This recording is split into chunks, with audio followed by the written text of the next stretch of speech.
안녕하세요. 김호준입니다. 김기춘 전 비서실장이 구속됐습니다. 그는 박정희 영구 집권을 획책한 유신헌법의 초안 작성자로 박근혜 대통령과의 인연은 무려 50여 년을 거슬러 올라갑니다. 제1동포 간첩 조작 사건의 중앙정보부 공안부장, 자경은 무좀 같다며 공안정국을 주도한 검찰총장, 강기훈 유서대필 조작 사건을 지휘한 법무부 장관, 지역감정을 주장했던 초원복집 사건의 주역이었던 그 긴 세월 동안 그는 단 한 번도 법적 책임을 진 적이 없었습니다. 그런 그를 구속시킨 것은 무고한 사람을 간첩 만들어 수십 년 감옥에 보내고 지역감정을 악의적으로 선동한 범죄에 비하자면 한참이나 가벼운 문화예술인 블랙리스트. 자신의 법지식을 활용해 반세기 동안 법망을 빠져나간 그를 결국 구속시킨 것은 복잡한 법리가 아니라 표현의 자유를 억압했다는 가장 기본적인 헌법적 가치였습니다. 그래서 김기춘의 구속은 그 자체로 상징적입니다. 그동안 기본조차 지키지 못하는 자들이 왕노릇했다는 거고, 그리고 그저 기본만 지켜도 이게 나라다 말할 수 있게 된다는 겁니다. 김호준 생각이었습니다.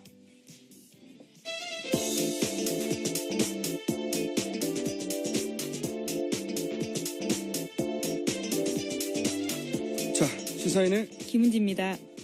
네, 구속이 됐어요, 두 분이. 네, 김기춘 전 비서실장이랑 조윤선 장관이 구속됐습니다. 자, 아무래도 그게 첫 뉴스겠죠, 관련해서. 네. 예, 이제 정점은 대통령으로 향해 가는데요. 그와 관련된 중앙일보의 보도가 나왔습니다. 2014년 말부터 문화체육관광부가 블랙리스트에 대한 대통령 현안 보고 자료를 만들었다라는 진술이 나왔다라는 건데요. 김종덕 당시 장관이 블랙리스트 관련 대통령 현안 보고를 주기적으로 했다라는 문체부 고위 관계자의 진술에 대한 보도입니다. 문체부가 이게 초토화됐어요. 전 장관 김종덕 구속됐죠. 네. 현 장관. 현 장관 지금, 예. 신분으로 구속됐죠. 전윤선. 예, 유례 없는 일입니다. 예, 장관직을 유지하면서 실질심사 받은 것도 첫 번째고. 예, 이 포토라인 설 때도요, 이 장관 배지와 평창 올림픽 배지를 달고 있었습니다. 그리고 구속된 것, 현직 장관으로 구속된 것도 첫사례고. 예, 예. 왜냐면은 이 정도 되면은 사표부터 제출하거든요. 그렇죠. 예. 차관도 다 구속됐어요. 정관조 전 차관, 김종 전 차관. 예. 문체부는 장관들, 차관들 구속됐습니다. 이 심지어 지금 대행도요, 블랙리스트 혐의를 받고 있는 사람입니다. 아, 문체부가 해체되겠어요, 이러다가. 네. 굉장히 위기죠. 근데 이 두 분, 구속된 두 분은 저는 이재용 부회장을 원망해야 된다고 봅니다. 왜냐면은, 본인들 구속이 제가 보기엔 이재용 부회장의 불구속으로 확정됐어요. 자, 그리고 저는 이제 이재용 부회장 판결 두고 법원 판결을 존중하라 이런 얘기도 많이 나오죠. 법원 판결에 대해서는. 예, 결정. 네. 특히 정치권이 그런 얘기 잘해요. 법원 판결, 사법부의 판단은 존중한다. 네. 그런데 이제 법원 판결이라고 무슨 신성 불가침의 신의 말이 아니에요. 예, 그렇죠. 네? 법원도 국민들이 권한을 위임한 기관 하나뿐입니다. 기관의 하나예요, 그냥. 근데 이번에는 오랜 시간 동안 그 쌓여져온 정경유착 고리를 좀 끊어내려고 했는데, 몇백억을 그냥 뺏겼다는 거 아닙니까? 법원 판결은. 예, 피해자라는 논리를 받아들인 거죠. 누가 삼성이. 몇백억을 그냥 줍니까? 가장 재밌었던 것은 재판부가, 조현 판사가 삼성 장학생이었던 적이 없다. 이렇게 해명을 했어요. 예, SNS에 그런 이야기가 돌아다니는 네. 거에 대한 해명을 한 네. 겁니다. 아니, 삼성 장학생이 어디 동사무소에 등록돼 있어요? 그거 어떻게 알아요? 아니라는 걸. 아니, 그분이 장학생이 맞다는 얘기가 아니라 장학생이 아니라는 걸 어떻게 아냐고요, 법원이. 그 해명이 너무 웃겨요. 어디 다 써있어, 아니라고. 아니라고 말하는 게 저는 웃깁니다. 자, 다음 뉴스는요. 예, 박 대통령이 강공으로 나섰습니다. 블랙리스트 지시를 자신이 했다라는 첫 보도가 지난 주말에 나오자 그를 보도한 중앙일보를 민영사상 고소하고 특검 관계자도 고소하겠다라고 밝혔습니다. 네, 이건 별 의미는 없어요, 사실은. 왜냐하면 언론이 이걸 알았는데 보도를 안 하면 그게 문제인 거고요, 거꾸로. 그리고 특검 관계자가 브리핑하는 건 특검법에 정해져 있습니다. 네. 이제 가만히 있으면 다 인정하는 것 같으니까 제스처를 취하는 거죠. 네. 아직 실제 고소한 것도 아니잖아요. 예, 그 강한 이 퍼포먼스를 보인 거죠, 우선은. 강한 퍼포먼스. 예. 자, 근데 이제 구속 적부 심사 때 김기춘 전 비서실장은 자신은 그게 그 행위를 한 건 맞는데 예. 불법인 줄 몰랐다라는 스탠스. 예, 오늘 동아일보가 그러한 자세한 내용들을 좀 보도했습니다. 그랬고 조윤선 장관은 자신은 여전히 아예 관여한 적이 없다. 예, 그러면서 눈물을 쏟았다라는 이야기까지 네. 나왔습니다. 근데 이제 이런 차이가 있는 것 같아요. 김유춘 전 비서실장은 내가 그게 나의 신념이다 이런 말이고 그 신념이 불법일 줄은 몰랐다 이런 스탠스인 거. 조윤선 전 장관은 아직도 나이가 젊잖아요. 이게 50대죠? 예. 이 사건이 끝나고 나서도 계속 대한민국에 살아야 되는데 자신이 대한민국 문화예술계를 탄압한 사람으로 기억될 수 없는 거죠. 그러니까 좀 더 오래 감옥에 살더라도 본인은 그렇게 기억될 수 없는 앞으로 어떻게 그렇게 삽니까? 문화예술계를 탄압한 장관으로. 그래서 그런 것 같아요. 네, 그런 차이가 있는 것 같고. 자, 다음 뉴스는요? 예, 반기문 전 총장에 관련된 뉴스입니다. 미국 검찰이 현지 시각으로 지난 20일 한국 정부의 반기상 씨에 대한 범죄인 인도를 요청했습니다. 반기상 씨는 반기문 전 사무총장의 첫 번째 동생으로서요. 사기와 뇌물 등의 혐의를 받고 있습니다. 지난 10일에는 조카 반주현 씨를 미국 뉴저지 자택에서 긴급 체포한 지 열흘 만에 있었던 일입니다. 이거 굉장히 반기문 전 총장한테 불리한 뉴스네요. 네. 이 사건이 앞으로도 계속 반복될 거기 때문에 언급이 언론을 통해서 간단하게 되짚어 볼까요? 주시. 네네. 네, 주시 뉴스로. 그 반기문 총장의 동생인 반기상 씨의 아들 반주현 씨. 네네. 네, 조카죠. 반기문 총장에게는. 간단하게는 경남 기업을 상대로 해서 카타르 투자청에 서류를 조작해 건물을 팔아준다면서 사기를 친 거다 이런 거잖아요.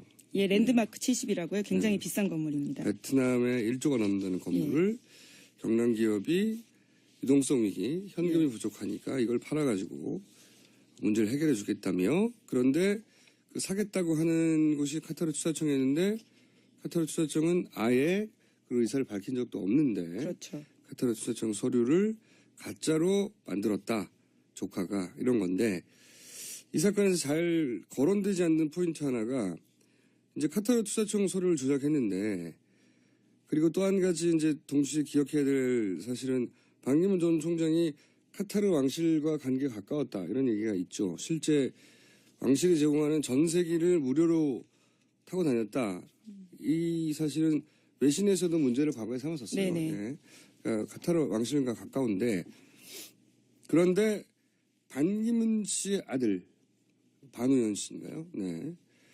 이분은 반 총장의 유엔에 취임한 다음 해부터 3년간 카타르 도하은행에 근무를 했어요. 하필 우연히도. 근데 이 카타르 도하은행의 최대 주주가 우연히도 카타르 투자청입니다. 그리고 2대 주주가 카타르 왕실이에요. 네. 아마도 이제 반기문 총장의 카타르 왕실과의 관계가 어느 정도 작용해서 카타르 왕실이 보유한 은행에 반기문 전 총장의 아들이 근무한 게 아닌가 뭐 이렇게 추정해 볼 수가 있는데 그걸 정리를 해보자면 조카가 그 카타르 투자청의 서류를 조작했는데 우연히 아들이 그 투자청이 최대 주주인 은행에 근무를 한 겁니다. 네. 그리고 반 총장은 그 은행의 2대 주주가 왕실이에요. 2대 주주가 제공하는 비행기를 무료로 타고 다녔다. 뭐 이런 우연이 좀 많아요. 우연히 복잡하게 얽혀 있어요. 그런데 이제 서로는 전혀 몰랐다고 하는 거죠. 네.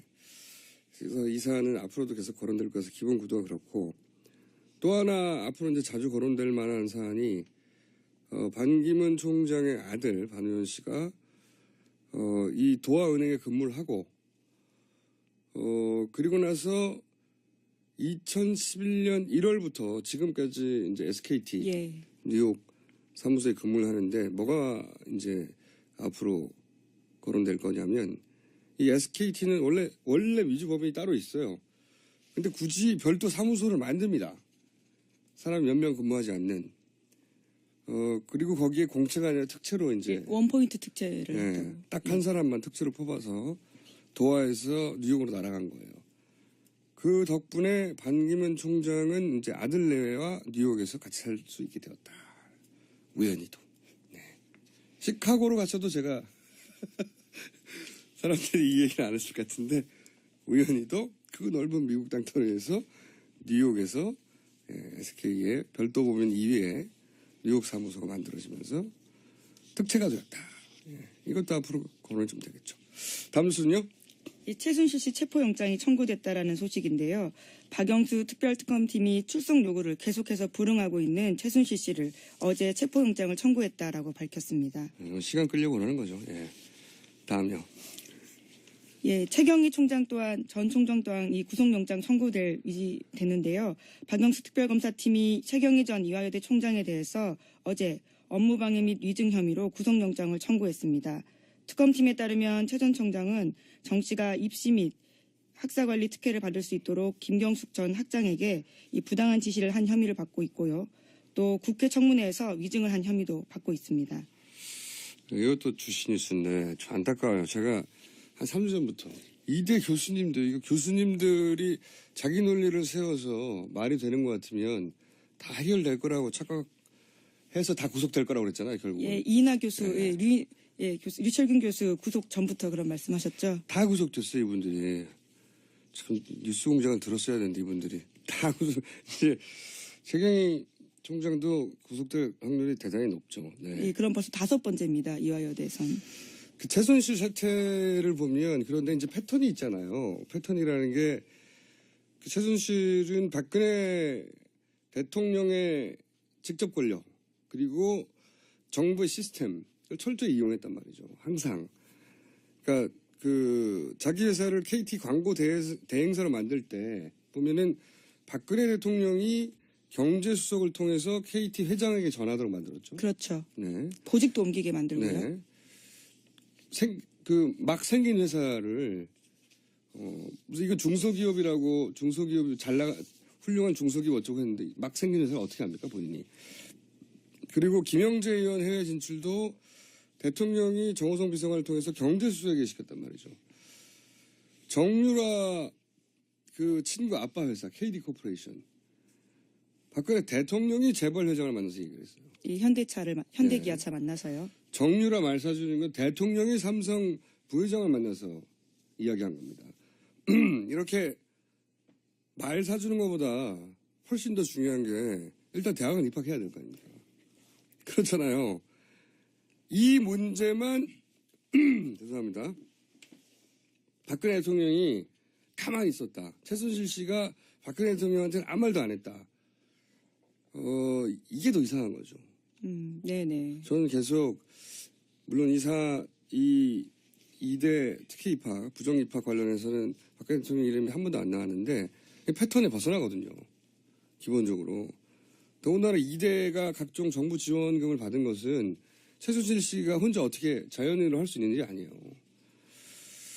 그러니까 정유라 부정 입학의 배우가 최순실 씨 혼자인가? 지금 계속 그렇게만 나오는데. 한 번 딱 나온 적 있습니다. 노웅래 의원이 국회에서 이 전화를 한 사람이 있다. 대통령이 딱 3명 있는데 그중에 한 명이 최경희 총장이다. 이런 이야기를 한 적은 있습니다. 그러니까요. 저는 그게 과연 특검 수사를 통해서 밝혀질 수 있는 사안인지는 모르겠는데 개인적으로는 최순실 씨 혼자 이 일을 할 수 없다고 보거든요. 정부 예산을 어떻게 몰아줍니까?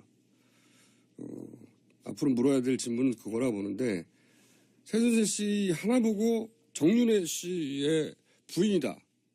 이거 하나 보고 교수들이 일사불란하게 움직이고 각종 지원을 무더기로 받고 대학이 이건 불가능하거든요. 쉽지 않은 상황이죠. 네. 그러니까 부정입학의 배우의 박근혜 대통령은 과연 없는 것인가? 이 질문이 이제 나왔다고 봅니다. 자, 다음 순요. 예, 또 관련 뉴스입니다. 특검이 정유라 씨의 유아여대 온라인 강의 대리수강생을 찾아냈다라는 채널A 보도입니다. 남자 대학생이었다라고 하는데요. 그 학생은 특검 조사에서 최순실 씨의 측근인 하정희 순천향대 교수의 지시로 대리수강을 했다라고 털어놨습니다. 하 씨는 우병우 전 민정수석 장모, 김장자 씨와 최순실 씨 등과 함께 골프를 친 의혹을 받고 있는 인물이고요. 또 경북초등학교 학부모 모임에서 최 씨와 친분을 쌓고 그런 다음 김종 교수를 문체부 차관으로 추천했다라는 의혹까지 받고 있는 인물입니다. 간단하게 말해서 정유라 친구 아빠 라인입니다. KD 코퍼레이션과 같은 케이스예요. 정유라 친구의 아빠, 학부모 예예. 네, 아빠인 이분을 교수로 추천하고 그 최순실 씨가 그리고 그분은 다른 대학에 강사할 때 있던 학생한테 이의를 시키고 간단하게 요약하면 그런 거죠. 예. 엄마 라인이군요. 친구 엄마 라인. 예, 학부모들 범학부모 라인이죠. 네네. 예. 정유라 씨의 친구가 되는 건 굉장히 파워풀한 거죠. 친구가 했는데 아빠는 KD 코퍼레이션, 엄마 쪽 라인은 이렇게 대학 교수가 됐다고 의혹을 받고 있죠. 하정희 교수가 최순실 씨의 추천으로 대학 교수가 됐다고 하는 의혹도 받고 예, 있습니다. 앞서 언론이 보도한 바입니다. 네. 심지어 스포츠토토라고 하는 기관에 들어가는 것도 최순실 씨의 영향력이 있었고 순천향대에 들어가는 것도 최순실 씨 영향이 있지 않았냐라는 네, 그런 의혹이 예, 있습니다. 의혹이 네. 있었습니다. 어쨌든 그분이 중대 강사 시절에 자기한테 배운 학생한테 같은 학교 학생도 아닌 거예요. 남학생이죠, 예, 심지어. 남학생한테 이런 걸 시켰다는. 예, 그래서 현재요 업무방해 혐의로요 피의자로 지금 특검의 조사를 받았다라고 합니다. 알겠습니다. 그 최순실 씨가 해왔던 일을 보면 이런 상상을 할 수 있어요. 이런 상상을 할 수 있는데 상상한 모든 것들을 다 현실로 만들어낸 매직입니다. 최순실. 자, 다음은요. 조희연 판사에 대한 뉴스입니다. 이 삼성전자 이재용 부회장 영장 기각했던 서울중앙지법 조희연 부장판사 이름 기억하실 텐데요. 조 부장판사는 최순실 씨와 안종범 전 수석이 머물렀던 수감실에 대한 압수수색 영장도 기각했던 것으로 확인했다라는 CBS 보도가 있습니다. 네. 만약에 이재용 부회장의 영장이 재청구되고 세 분이거든요. 서울중앙지법에는 영장 실질심사하는 분이 3분의 1의 확률이 다시 이분한테 가면 어떻게 될까요? 저는 다시 이분한테 배정받았으면 싶습니다. 그래도 다시 또 기각할까요? 네. 그러긴 쉽지 않을 것 같은데. 그래서 사실 날짜를 조정할 수 있거든요.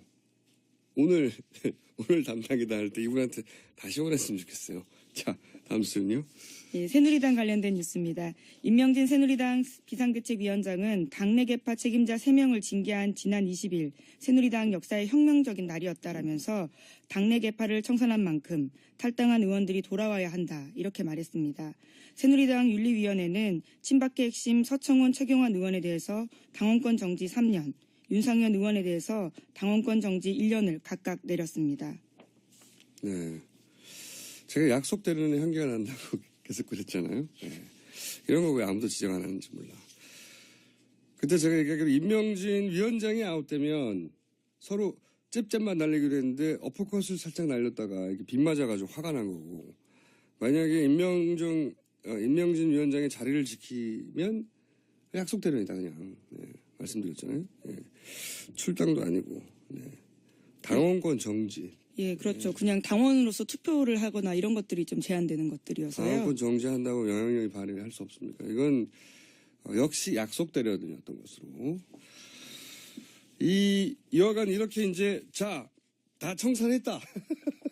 3명에 대해서 청산했다 하니까 새누리는 바로 이제 새누리로 돌아오라고 바른정당한테 그런 얘기를 하고 있죠. 예, 어제 그런 논평 냈습니다. 새누리당은 또 어제 바른정당을 향해서 바른정치를 위해 새누리당으로 돌아오길 바란다라는 논평을 낸 건데요. 종영기 원내수석 대변인이 서면 논평으로 당장 당을 해체하라 이렇게 이야기했다라고 합니다. 그런데 어제는요, 이 당대표의 사실상 정병국 의원이 내정된 상태였거든요. 네. 이제 그런데 이 해체하라는 이야기를 한 거죠. 오늘 현판식 할 거고 예. 곧 이제 중앙당 창당할 텐데 내일인가요? 예. 네. 해체하라고. 근데 이제 이런 것도 있는 거죠. 이제 이번 대선에서 결국은 어떤 방식으로든 선거 연대할 테니까 이런 걸 전문용어로 밑밥이라고 하죠. 그런 이미지를 계속 깔아두는 거겠죠. 물론 그렇게 될지 안 될지는 전혀 모르겠으나 네네. 네. 보수가 지금 분열돼 있으니까 결국 대선 막바지에는 단일화를 하거나 아니면 한 사람은 대통령, 한 사람은 총리, 내각제를 약속하며 그런 구도가 되거나 뭐 그런 선거 연대가 있을 가능성이 대단히 높죠. 네. 그렇지 않고서는 지금 대선 국면에서 대결 구도를 만들기가 어려우니까요. 그래서 이제 그런 전문용어로 밑밥을 쫙 던지고 있는. 이렇게 한다고 당장 해체하고 돌아옵니까? 자기들도 그러지 않다는 건 아는데 그런 말을 해두는 거다. 네. 그렇게 생각이 듭니다. 자, 또 제목만 읽을 만한 뉴스는 없나요? 제목만요? 네. 제목만 읽은 뉴스는 현재로서는 보이지 않네요. 아, 그렇군요. 오늘 많은 뉴스를 벌써 하셨네요. 제가 한 가지만 그러면 오늘 뉴스가 나오지 않았는데 앞으로 나올 만한 예, 뉴스 예. 한 가지를 제가 미리 하나 짚어보자면 김영재 의원 계속 나오잖아요. 예, 그렇죠. 최근에 수사도 했고 근데 그 김영재 의원을 UAE의 대형 성형 체인으로 진출시키려 했다가 실패하자 온갖 일이 벌어졌지 않습니까? 네. 국세청과 국정원과 인터뷰도 했었는데 이현주 대표. 그런데 그 해에 서울대 병원은 진출을 했어요. 이게 이제 언론 보도로 잘 알려지지 않았는데 그 UAE 왕과 대통령을 겸임했던 참 좋아요. 세이크 칼리파라고 있습니다. 세이크 칼리파.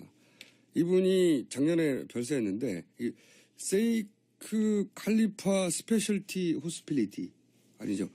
호스피탈. 발음이. 그 전문병원. 여기서 이제 그 암, 뇌신경, 심장질환 이런 거 전문병원이었거든요. 서울대 병원이 그때 진출했어요. 그 해에. 그러니까 이 김영재 의원을 UAE에 진출시키려 할 때 김영재 의원은 전문가들이 이거 안 된다고 해가지고 실패했는데 김영재 의원 진출한 그 해에 서울대 병원을 진출했다고요. 못한 그 해에 서울대병원은 중동에 진출을 네. 했다. 예. 그러니까 제가 보기엔 그 당시에 뭐 서울대병원 진출할 실력이 되니까요. 예, UAE에. 그때 김영재 의원도 같이 이렇게 살짝 패키지를 밀어서 넣으려고 했던 계획이 있었던 게 아닐까. 그러다가 워낙 준비가 안 돼 있다 보니까 그걸 막아서 그것도 최순실 씨의 비즈니스 가능성이 높은데 그걸 안 된다고 하니까 뿔이 난 거죠. 예. 그리고 그러니까 VIP 사업을 막았다며 화를 냈다고 했거든요. 이현주 대표한테도.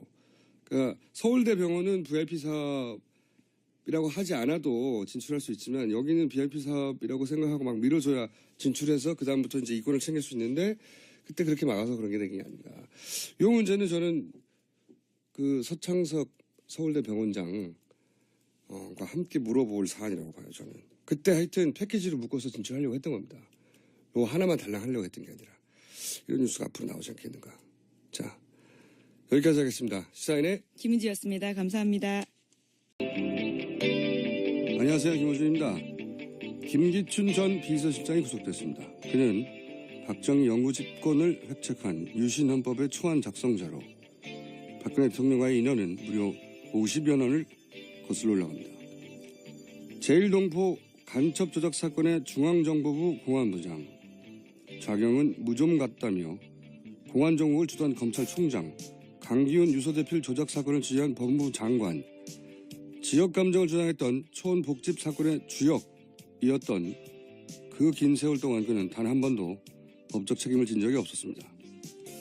그런 그를 구속시킨 것은 무고한 사람을 간첩 만들어 수십 년 감옥에 보내고 지역감정을 악의적으로 선동한 범죄에 비하자면 한참이나 가벼운 문화예술인 블랙리스트.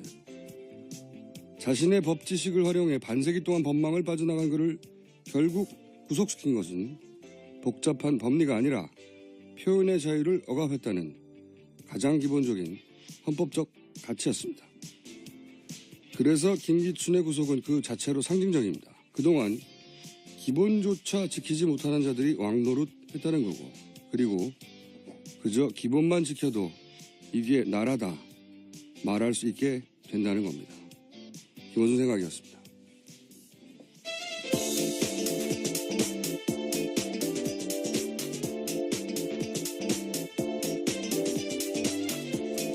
시사인의 김은지입니다. 네 구속이 됐어요 두 분이. 네, 김기춘 전 비서실장이랑 조윤선 장관이 구속됐습니다. 자 아무래도 그게 첫 뉴스겠죠 관련해서. 네. 예, 이제 정점은 대통령으로 향해 가는데요. 그와 관련된 중앙일보의 보도가 나왔습니다. 2014년 말부터 문화체육관광부가 블랙리스트에 대한 대통령 현안 보고 자료를 만들었다라는 진술이 나왔다라는 건데요. 김종덕 당시 장관이 블랙리스트 관련 대통령 현안 보고를 주기적으로 했다라는 문체부 고위 관계자의 진술에 대한 보도입니다. 문체부가 이게 초토화됐어요. 전 장관 김종덕 구속됐죠. 네. 현 장관. 현 장관 지금, 예. 신분으로 구속됐죠. 조윤선. 예, 유례 없는 일입니다. 예, 장관직을 유지하면서 이 실질심사 받은 것도 첫 번째고. 예, 이 포털안에 설 때도요. 이 장관 배지와 평창 올림픽 배지를 달고 있었습니다. 그리고 구속된 것 현직 장관으로 구속된 것도 첫사례고. 예, 예. 왜냐하면은 이 정도 되면은 사표부터 제출하거든요. 그렇죠. 예. 차관도 다 구속됐죠. 정관조 전 차관, 김종 전 차관. 예. 문체부는 장관들, 차관들 구속됐습니다. 이 심지어 지금 대행도요. 돼 있어요? 어떻게 알아요? 아니라는 걸? 아니 그분이 장학생이 맞다는 얘기가 아니라 장학생이 아니라는 걸 어떻게 아냐고요, 법원이. 그 해명이 너무 웃겨요. 어디 다 써 있어 아니라고. 아니라고 말하는 게 저는 웃깁니다. 자, 다음 뉴스는요. 예, 박 대통령이 강공으로 나섰습니다. 블랙리스트 지시를 자신이 했다라는 첫 보도가 지난 주말에 나오자 그를 보도한 중앙일보를 민영사상 고소하고 특검 관계자도 고소하겠다라고 밝혔습니다. 예, 이건 별 의미는 없어요, 사실은. 왜냐하면 언론이 이걸 알았는데 보도를 안 하면 그게 문제인 거고요, 거꾸로. 그리고 특검 관계자가 브리핑하는 건 특검법에 정해져 있습니다. 네. 이제 가만히 있으면 다 인정하는 것 같으니까 제스처를 취하는 거죠. 네. 아직 실제 고소한 것도 아니잖아요. 예, 그 강한 이 퍼포먼스를 보인 거죠, 우선은. 강한 퍼포먼스. 예, 예, 예. 자, 근데 이제 구속될 때 구속 적부 심사 때 김기춘 전 비서실장은 자신은 그게 그 행위를 한 건 맞는데 예, 예. 불법인 줄 몰랐다라는 스탠스. 예, 오늘 동아일보가 그러한 자세한 내용들을 좀 보도했습니다. 그랬고 조윤선 장관은 자신은 여전히 아예 관여한 적이 없다. 예, 그러면서 눈물을 쏟았다라는 이야기까지 네. 나왔습니다. 근데 이제 이런 차이가 있는 것 같아요. 김기춘 블랙리스트 혐의를 받고 있는 사람입니다. 문체부가 해체되겠어요, 이러다가. 네. 예, 굉장히 위기죠. 근데 이 두 분, 구속된 두 분은 저는 이재용 부회장을 원망해야 된다고 봅니다. 왜냐면은, 본인들 구속이 제가 보기엔 이재용 부회장의 불구속으로 확정됐어요. 자, 그리고 저는 이제 이재용 부회장 판결 두고 법원 판결을 존중하라 이런 얘기도 많이 나오죠. 법원 판결에 대해서는. 예, 결정. 예. 네. 특히 정치권이 그런 얘기 잘해요. 법원 판결, 사법부의 판단은 존중한다. 네. 그런데 이제 법원 판결이라고 무슨 신성 불가침의 신의 말이 아니에요. 예, 그렇죠. 네? 법원도 국민들이 권한을 위임한 기관 하나뿐입니다. 기관의 하나예요, 그냥.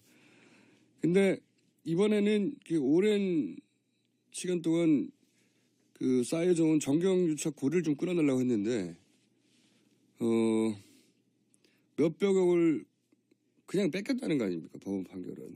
예, 피해자라는 논리를 받아들인 거죠. 누가 삼성이. 몇백억을 그냥 줍니까?